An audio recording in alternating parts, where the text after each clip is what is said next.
Hello everyone and welcome back to the Silicon Nubian YouTube channel where we're all about things tech. A Linux distribution that's been catching my eye lately, more so because it's on the fringe, the outskirts of the typical Linux distribution, is Q4OS. Today we're going to take a quick look at Q4OS version 2.4, also called Scorpion. Little background, Q4OS is a Debian-based desktop Linux distribution designed to offer a classic style user interface. It looks a lot like Windows XP actually. It's based on a desktop environment called the Trinity Desktop environment, and I believe it's based on what seems to be like GNOME 3.5. It has simple accessories, and from the Q4OS's website, it says it has simple accessories and to serve stable APIs for complex third-party applications such as Chrome, VirtualBox, and whatnot. So let's log in. Here we have post install. We're going to log in and see what the desktop gives us. Very interesting. Here we go. Now, if you look at the desktop, and I took a quick glance, I'd probably think this was an earlier version of Windows, either Windows 7 or XP. But it's not. This is the Trinity Desktop environment. My understanding is the goal of the developers was to make an environment where you could become productive immediately. Now, Q4OS has a few interesting wrinkles to it that we're going to take a look at during this quick review. This welcome screen that comes up is actually critical when you first boot into your Q4OS installation, and we're going to show you why in a few minutes. Here we have on the desktop, which is a stark Windows-esque blue, we have My Documents, My Computer, My Network Places, Web Browser, and Trash. But that being said, the amount of applications that ship with it are actually very small, if any. Q4OS install takes all of 5 minutes on an SSD equipped system, and it doesn't ship with a lot of applications. What you have to do when you first boot it up is run the desktop profiler or install applications one by one. We're going to get into that in a second. So here we see the desktop, and we go to the menu, and we see that there aren't that many applications at all. In fact, there's none to talk of. There's folders here, programs. We have Conqueror as a web browser system. We have a few things that are installed. Terminal program, file manager. We can check out print job viewer, performance monitor, and whatnot. Right after post install, we can see not really much. Memory, 405 megs used out of 4 gigs. System is 104 processors, but for Linux that's not bad at all. CPU load is negligible, down at 0 with a little blip here. Almost nothing to talk of. Okay, so it seems to be very light on system resources, at least post boot. So let's get into a little bit more. Auto start, nothing is there. Games, nothing is there. So we have basically a web browser and a terminal and a few accessories or utilities. There we come. We have a calculator, clipboard, desktop pager. It really almost seems, and we have a text editor. It almost seems like it's the same experience when you just installed an earlier version of Windows prior to Windows 8. But here's where Q4OS comes to the rescue. We run the desktop profiler. What it basically does is it makes some choices for us. What kind of desktop do we want to run? Do we want a full-featured desktop with web browser, Office suite, and recommended application set as per what the developers want you to have, at least experience-wise? The basic Q4OS desktop with common utility system tools and libraries. Keep installed Q4OS operating system. You'll be free to set up anything you want. So let's go to full feature. Recommended for regular users, full feature desktop with web browser, Office suite, recommended application set, about 520 megs of archives to download. Installation will take a while. If we go to basic, starting configuration for users who want to install desktop applications of their choice. Common utilities and system tools and libraries are included. And here, we just keep it as we are. We're going to try the full-featured desktop, and we're going to try to install that.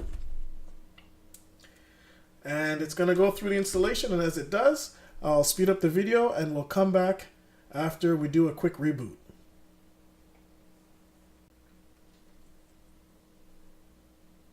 Okay, now that the update process has finished, and that took about, I'd say around 10 minutes, your time may vary depending on the speed of your internet connection and of course the speed of your computer. We see that we have added applications here. Now we have Google Chrome on the desktop, LibreOffice, VLC Media Player, Synaptic Package Manager, and Thunderbird. So we'll finish. And we're back to the Q4OS. To get everything to take, I'm going to do a quick reboot and we'll be right back with Q4OS. Okay everybody, the installation process has completed. We have rebooted into the login screen and let's get in there. So now what we've done, we've run the desktop profiler and listen to that music. Sounds just like Windows. And what it's allowed us to do is have a much more functional system with respect to applications and capabilities. Of course, we can turn on and off desktop effects here as well. We can switch to what kind of menu system we like. We can have the bourbon, classic, menu structure, categories, kickoff menu. So let's see what that changes. We can see the menu. Pretty standard fare. And if we go to the kickoff, now that changes the menu completely. And if we change to classic, we have the classic menu. So that's pretty interesting in that you have a choice right off the bat. That's why I said initially this welcome screen applet here is very critical, in particular when you're first booting into your Q4OS system for the first time. It's like a tongue. Makes me tongue-tied. Well, let's continue. So we're going to go back to the menu that we had originally. Here we go. We also have a selection here for categories and whatnot. We can install proprietary codecs. So if you want to have your MP3s running and your WMVs playing and whatnot, we can click there. And right away it'll go in and start the wizard. Even the wizard looks Windows-ish. We can turn on and off desktop effects, and we could set auto login. So this is very important to begin with, but let's dig deeper into the system. Right clicking anywhere in the desktop brings up a menu where we can actually sort our icons. We can run a command, open the terminal. We can cascade windows. We can refresh the desktop, configure the desktop. And here we have another menu, no picture. We can actually change it. It's not done in real time, as I've seen. There we go. One of my favorite desktops. But still looks good. Very good. And it does it pretty fast.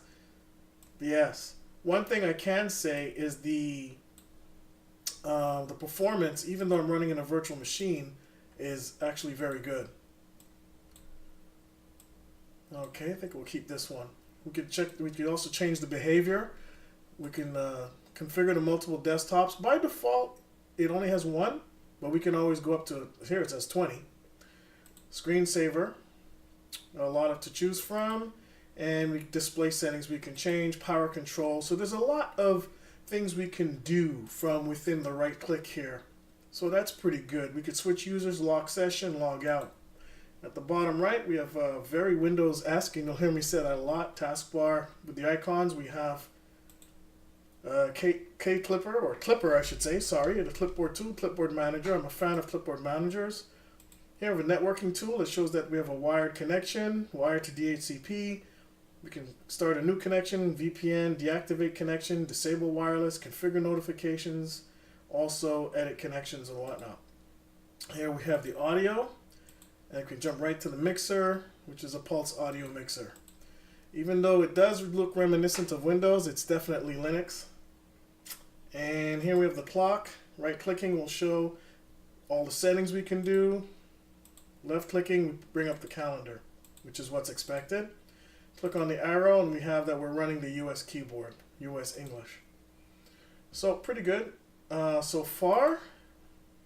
Right clicking on the empty area on the bottom taskbar, we see we can have different things we can do. Launch Process Manager shows us again the system load.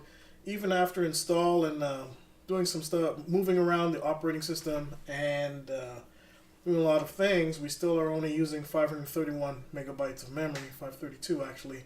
So I consider that to be very good and quite svelte. Okay, so let's open up my documents. Music, pictures. If we move upwards, desktop, documents, PC user.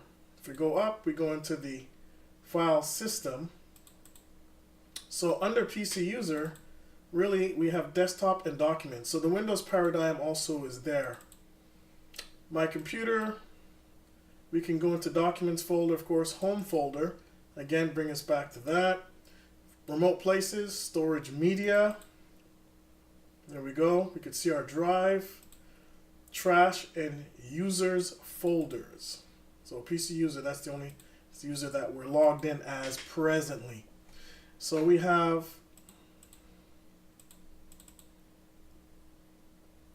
now the web browser, which is Conqueror, which we've already shown a very capable browser. But through using the desktop profiler, we've also installed Google Chrome. While a few of my other distribution reviews, they've defaulted to Firefox, Q4OS allows you to get Chrome. You can get Firefox as well. It's up to you. Okay. I have to say the performance is quite snappy, even though it's running in a virtual machine right now. And something I got to tell you about running this in a virtual machine in a minute. The LibreOffice that's installed is 5.2.7.2. I don't think that's the complete up-to-date and current, but it's a very good version. No problem with that at all. And it's fine.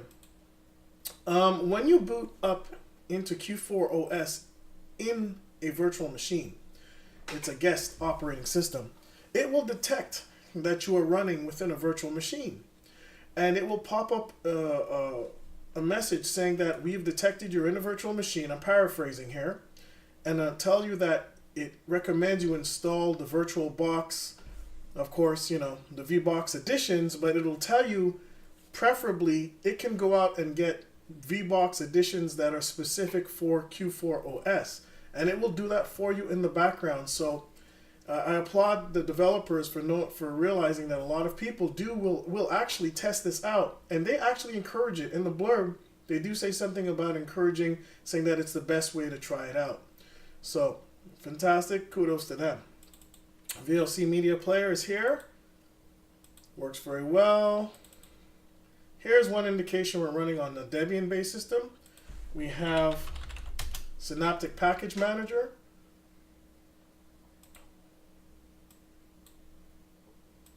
Running, and definitely, I don't know if it's something that I would keep on the desktop, but seems to be pretty good. So let's just check. No upgrades available. That's because the way that Q4OS does itself, once you use the desktop profiler and download all this software, it does do a lot of updates. So that's pretty good. So right off the bat, I'm liking this. The performance is great. It allows you to get productive. There's a little, not productive right out of the box, but productive in a different way, and that allows you a little bit of that extra control. Okay, so Thunderbird Mail is there. Let's see what else. So now we have more. We have games, we have an edutainment, mathematics and science, internet now, we have Kmail, Conquer, and Thunderbird. I don't know why there's two tools, but I guess depending on the profile you want, it does install additional, because by default, Conquer was already installed with the base, and that's it.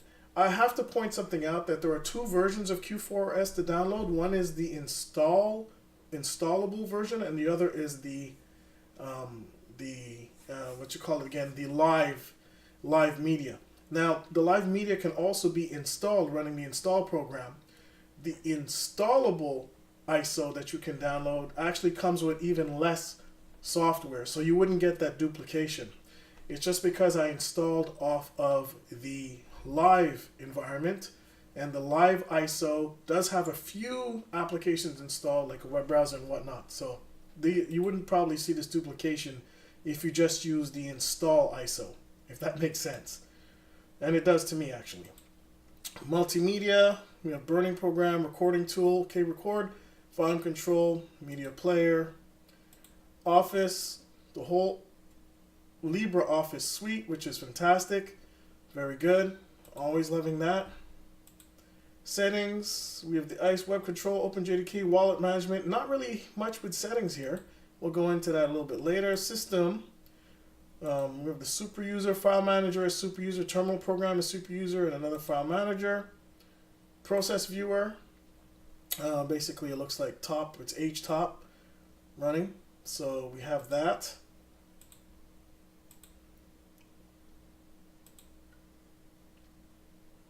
Okay. And utilities. So we have desktop utilities. And depending on the type of menu system that you choose at the after installation, and I showed you how to change that, you will have all these like nested categories. You may not like it that way. You might want a different look, and it's quite easy to get that different look anyways. So don't be put off by that. Auto start, games, of course, went to Google Chrome, LibreOffice, Mozilla Thunderbird, Synaptic, and whatnot. So documents, okay, pictures, those are just folders. Settings, control panel, interesting, very Windows-esque, but again, it's Linux. So here are appearance and themes, desktop, internet, network, peripherals, security and privacy. So let's go to peripherals. In peripherals, we can set up printing, mouse, information display, hardware device manager for proprietary drivers for certain cards, for example, graphic cards and sound cards that you may have. Color profile. Here, just basically, TDE print is just a link to the CUPS, looks like a CUPS user interface to set up printers, so that's okay. Keyboard, joystick, desktop, again, we can move up. Internet and network, we have web browser, connection preferences, local network browsing. So that allows you to set up, you know, your Samba. So it looks like Samba's installed, which is very good. Samba status, nothing much there because we're not really connected to anything and whatnot. Regional accessibility, security, and privacy. We have crypto, password, user account, TDE wallet. Okay. And we have a bunch of other tools here. System and sound, system bell, system sound, system notifications, system administration. We have font installer, date and time paths, and whatnot. It's definitely a different paradigm, this whole Trinity environment, the Trinity Desktop environment, than other Linux distributions, but I see why they're doing it. I can see that someone coming from the Windows world, if you used to an older version of Windows, definitely not Windows 8 or Windows 10, but earlier, Windows 7, Windows XP, you would probably get comfortable real fast. But even as an experienced user, I see that there's definitely advantages to the way that they approach, how they manage and approach, the developers at least, Q4OS. So, Conquer once again. And it goes to Q4OS.org. And if you read here, this version 2.4 Scorpion was released the 10th of October, 2017. And they're really making a push for the corporate environment. Get professional support for your business. The team behind Q4OS is ready to provide any kind of system customization. And they're seeking business partners. So they're serious about what they're doing. They're definitely not your typical Linux, developers, in a sense, in that they have a commercial bent while they still give this away for free. So let's wrap things up really quickly. That's my little wraps it up a little quickly. How would I rate Q4OS? I'm a little perplexed. I like it. I like it. It's Linux, but it's very Windows-esque, as I've said a few times. But it has a hardcore Linux base. It's from what I can see, it's actually something I could recommend. Just to check, as I usually do in my reviews, we're running Linux 4.9.0-4 as the kernel, so that's pretty recent. I would definitely recommend that if you're interested in this, you would kick the tires. Don't just look at it in passing and say, that's Windows. They're trying to be Windows. I don't think they're trying to be Windows.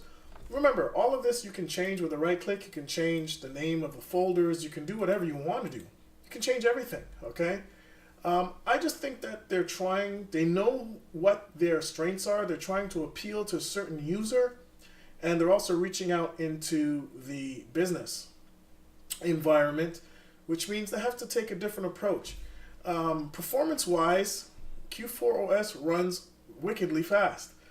I can tell, even in a virtual environment, compared to some other Linux distributions that I've used as of late, the Q4OS really runs very well. So I would definitely take a look at this, kick the tires a bit, see if you like it.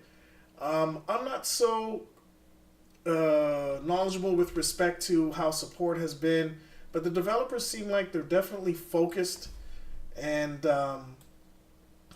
on putting out something that they can be proud of and that users will enjoy to use. And those coming from the Windows world, the out-of-box experience of Q4OS might throw you for a loop in that you have to choose how you want your desktop to look. But I like it. I like how they've done stuff. I gotta admit, it's very, very, very interesting. And there is something else which I haven't shown as yet. The application installer. You can actually go to Package Manager, use the desktop profiler once again, or you could actually install applications from here. Mind you, there aren't that many to choose from. At present, there's 18. There must be more. I guess they want you to go into the Package Manager and do it that way. So, Linux is what Linux is, and there's going to be a time when you're going to have to dig deep, much less than you used to. But still, I find it very refreshing. I could see where they're going with it, and I could see that with some people it would be a good choice. Now again, I'm not so knowledgeable about how good the support is and whatnot, but it seems like it has a pretty interesting community around it, and I would definitely kick the tires and see if you like it. So that's my quick look at Q4OS. Just post install. I saw it as you saw it. If you like, give me a thumbs up. So help support the channel. A look below. We also have PC Construction Zone, which is our group on Facebook for those who build and modify PCs. We have Technology and Computer Enthusiasts, General Technology and Computing Forum, also on Facebook, and our more commercial bent, which is Silicon Nubian. So thanks for watching, and take care.